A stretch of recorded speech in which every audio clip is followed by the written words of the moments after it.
When it comes to reserve currency, we need to look at it from two sides.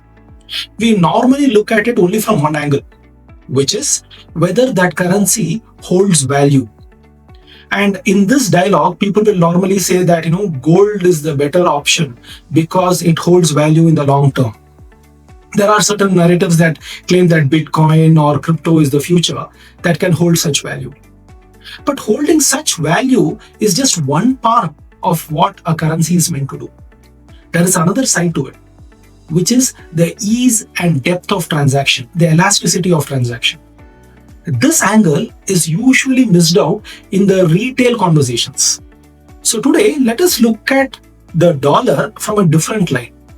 Is it even practical to say that nations would not want to trade in dollars, but would rather want to settle in their respective currencies? How practical is that? Do they have more overheads or incentives to actually support this narrative? Stay tuned.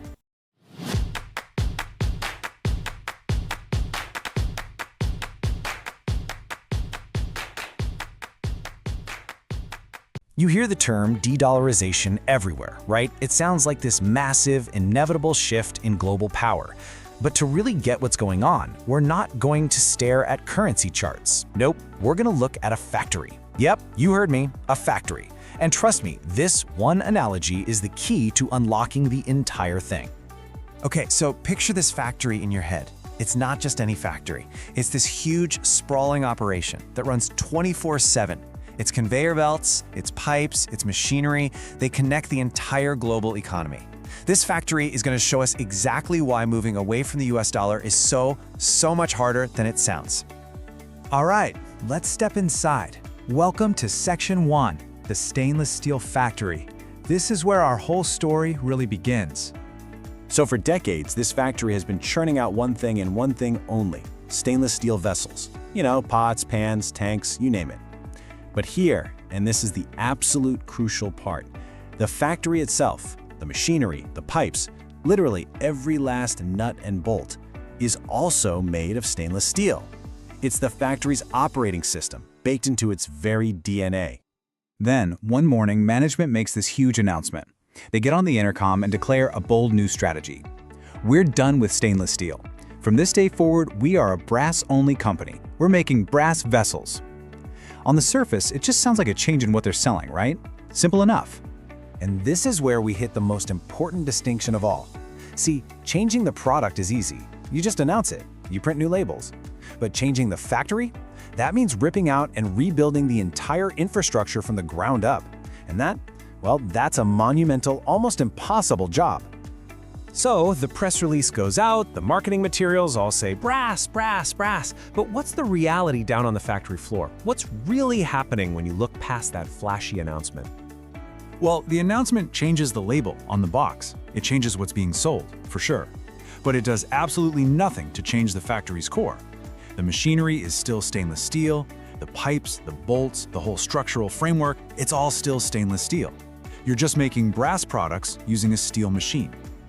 Okay, now for the big reveal. Section 2. Let's translate this whole steel to brass story directly into the world of global finance. Here is the decoder ring. The factory, that's the global financial system. The deeply embedded stainless steel, that's the entire universe of US dollar-based finance and liquidity. And those shiny new brass vessels, well, those are all the headlines you see about countries wanting to trade in their own currencies. And the nuts and bolts, those are the dealer banks and clearing systems, the real plumbing that makes everything work.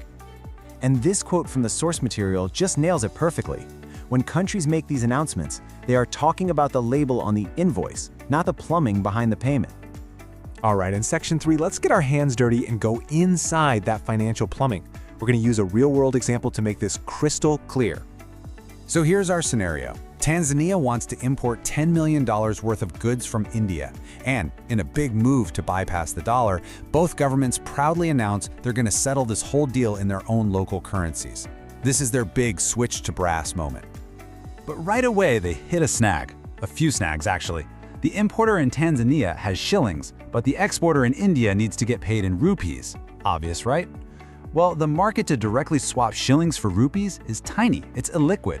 That means the transaction cost would be enormous. And on top of all that, The Indian bank has basically zero use for a pile of Tanzanian shillings. Why would they want to hold on to them? So how on earth does this non-dollar deal actually happen? Well, welcome to Section 4, the Hidden Dollar Bridge. This is where we look deep inside the pipes and find the solution that's been there all along. First, a super quick definition. That problem with small markets? It's called a wide bid-ask spread. All you really need to know is that it's like a giant hidden fee. The price you can buy a currency for is way higher than the price you can sell it for, so you just lose a bunch of money making the trade. It's super inefficient. So the solution is an intermediary. A massive global dealer bank, like a Citi or a JP Morgan, steps right into the middle of the deal. These guys are the master plumbers of the entire global financial system. So here's what actually happens behind the scenes. The bank doesn't even try to trade shillings for rupees directly. No way. Instead, first, it takes the Tanzanian shillings and converts them into US dollars. Why? Because that market is incredibly deep and liquid, and the fee, that spread, is tiny. Then, in a split second, it takes those US dollars and converts them into Indian rupees, another super deep, liquid, and cheap market. And finally, boom, the Indian exporter gets the rupees in their account.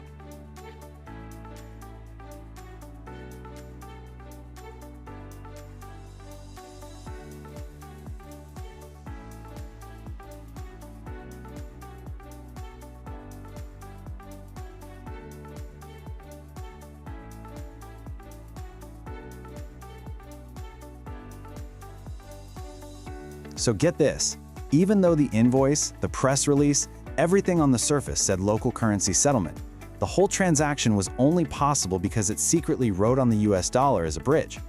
The dollar wasn't avoided at all. It was just hidden from view, doing all the heavy lifting deep down inside the plumbing. And that, my friends, brings us to our final section, an unbreakable machine. Why is this dollar-based system so ridiculously hard to replace? It all boils down to one word: liquidity. The market for US dollars is just deeper and more vast than anything else on the planet, period.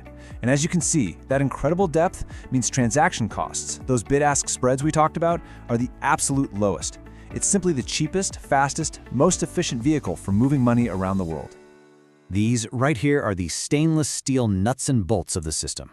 We're talking about the deepest currency markets, the dollar's dominance in lending and collateral markets like repo, this huge offshore Eurodollar network, and this one's critical, the Federal Reserve's swap lines that pump out emergency dollars during a crisis. No other currency even comes close to offering this whole package.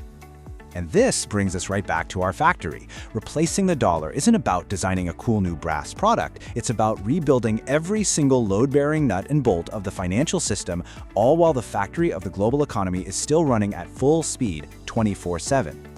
And that is the ultimate takeaway. That's the whole story in one sentence. You can switch the product to brass, you can change the label on the invoice, but the factory, the deep underlying machinery of global finance, still runs on stainless steel. So this leaves us with the final and really the most important question. The challenge isn't just about picking a new currency to write on an invoice. The real mind-bending question is this: how do you possibly build an entirely new factory while the entire global economy is still humming along inside the old one?